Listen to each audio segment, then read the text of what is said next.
Today, the dragonfly says to me, I see in this picture today only. Let's see if you can see it.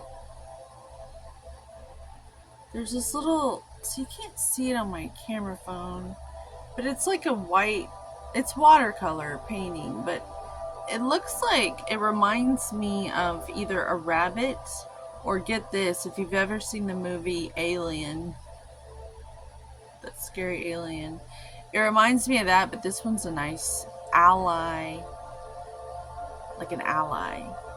And for me, when I say the word alien, I think of ally in.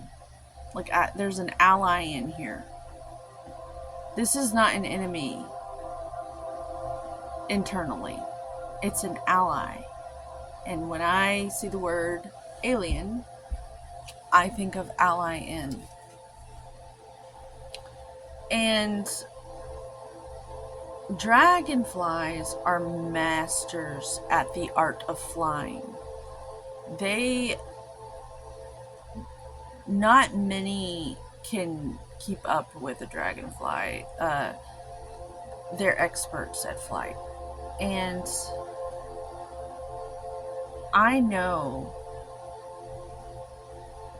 that today this is speaking heavily on water, even though this would be considered an air sign.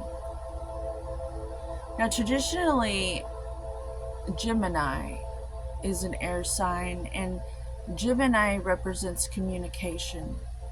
But now that we're entering into this whole Aquarian knowingness, this different angle to which things are perceived, it's very interesting, because if you look at the Aquarius symbol, it's this person pouring water, and you would assume it's a water sign, but it's an air sign, and it's all about communication and how things are not what they seem, because everything's connected. And so there are moments where it can look like things are really, really scary, like a scary alien. But really, I think right now, collectively, the group, I like to call us the group, it's just so much simpler, because I think the tendency is to romanticize things to make it seem more special when it's already freaking awesome and special without doing that. Keeping it simple, it's still phenomenally spectacular without all that makeup and spray paint and stuff. Like, you don't need all of this fluff to make this experience special. You don't need the marijuana. You don't need the drugs. You don't need the ayahuasca. You don't need the mushrooms. You don't need the alcohol. I'm going to go into a spiel about beer. Beer is for depressed people who want to be somebody. They have like this internal thing with their soul that they're suppressing with the beer because they're depressed. They drink the beer because they never will be anything, and they know it. And then they just keep drinking because it keeps that part of themselves quiet and suppressed. Beer for those who never will be.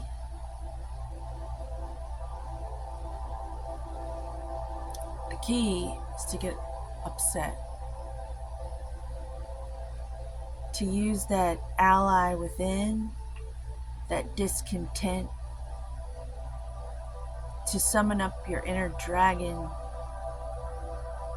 your inner firepower, your inner will, so that you can be an expert at flight in your own life, to where you can get things off the ground, and you don't need the beer. You don't need the marijuana. I'm going to talk a lot about drugs on this channel because I have a lot of. If I'm going to stand for something, I'm going to stand up for all the time that I tried to fit in with you fucking idiots trying to be cool, drinking and smoking pot. I kept abandoning myself to fit in with you fucking idiots. And I would certainly have a lot more to show for myself. Everything happens for a reason. But I want to use my fire and discontent and judgment and pointing my finger expertly and strategically just to piss just the right person off. I'm really good at it. I want you to get upset with me. It's a gift. I've learned, I've come to find out. I'm supposed to piss you off. It's a gift. My dad gave it to me. He used to tease me a lot. And so I'm going to give that to you, and I'm going to tease you if you are still smoking pot. Because so many people are smoking weed these days. And just know that just because it's legal and just because you make all these excuses that it's healthy and shit, which it's not, you're just a fucking loser making excuses for why you do such things. I don't respect you because you are not as strong internally to deal with your emotions. And that's how it is. These individuals who have to use all these coping mechanisms will never be as strong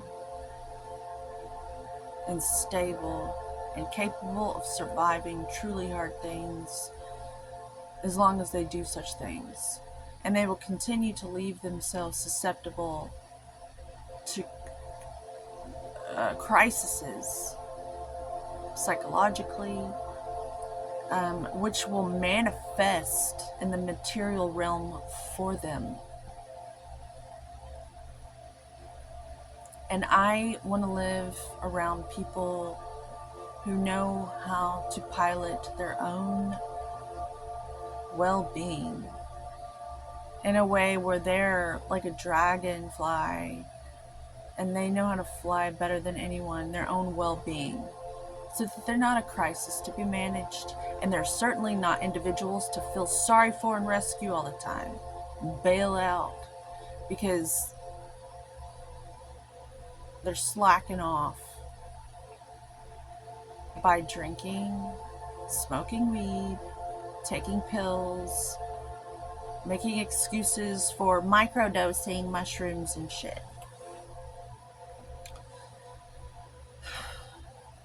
What would our ancestors think, you know? They did so much to get us to this point. To hold your bloodline, to like hold it up. So much was sacrificed. So many wars, so many people fought and died bloody. Since ancient times, for us to just frit it all away on these stupid vices. Think about it. It would infuriate your ancestors, and that's why you may be going through a really hard time and wondering, why me? It's because you're a disgrace to your family. And deep down, coursing through your veins, you know it. And the tendency is to do more drugs and more alcohol and check out even more to hide from that. When you have to go through the hell. That's what creates the diamond. And that's what you can pass on to the next generation. Diamonds and golds are in the caves, or you have to pan for them in the rivers. But it takes work to get that stuff, and it isn't just handed to you.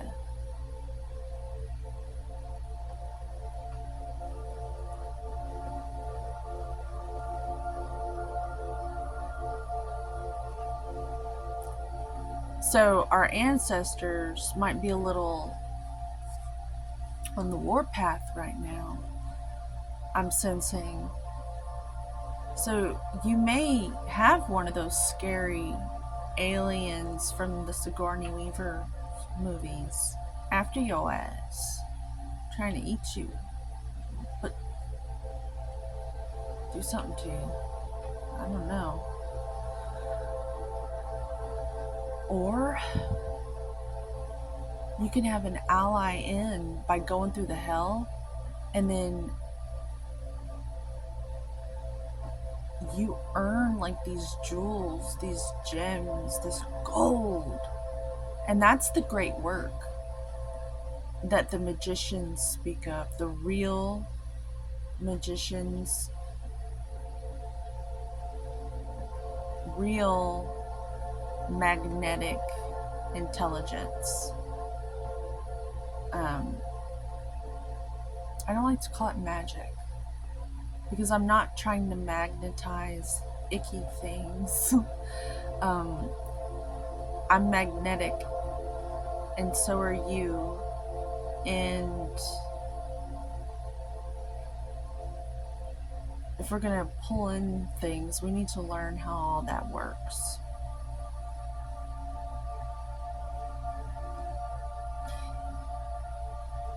And the way you do that is by doing that internal work,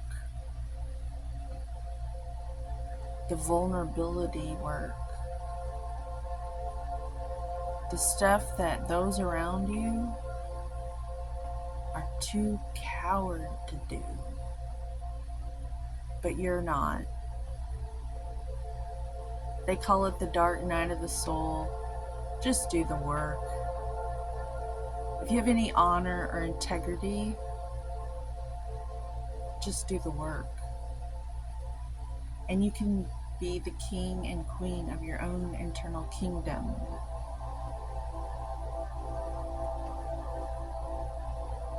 And the vast fortune within is greater in magnitude than any fortune you can accumulate on the outside of yourself. However, it will line up. It will materialize on the outside world. The thing is, you'll realize you don't even need it, because it's about the energy state you're in. That's the most, that's the vast fortune that you can inherit every single day by doing the healthy lifestyle practices that spiritual athletes have known about for centuries. And just take your pick. They're all over the world, these practices. Yoga, Tai Chi, Qigong, just good hygiene. Like the Bible says, cleanliness is next to godliness.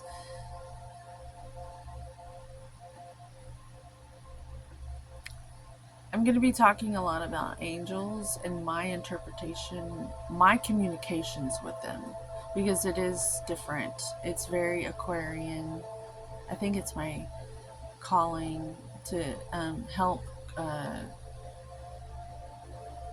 pull the curtain back, to de-veil the bride of this new age.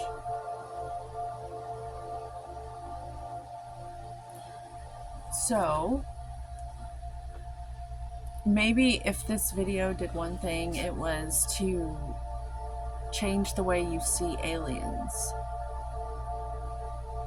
Maybe you can be your own best friend, your own ally within, and this will help you fly like nobody else, like the dragonfly. And you'll be able to communicate with yourself better, thus receive messages and know how to course correct your own life, and be your own authority, and return to your own sovereignty, and be a really good, valuable member, family member for the group. Yeah. I love you. Homeostasis to you, homeostasis to me, and thus vitality for us all, because it is our birthright.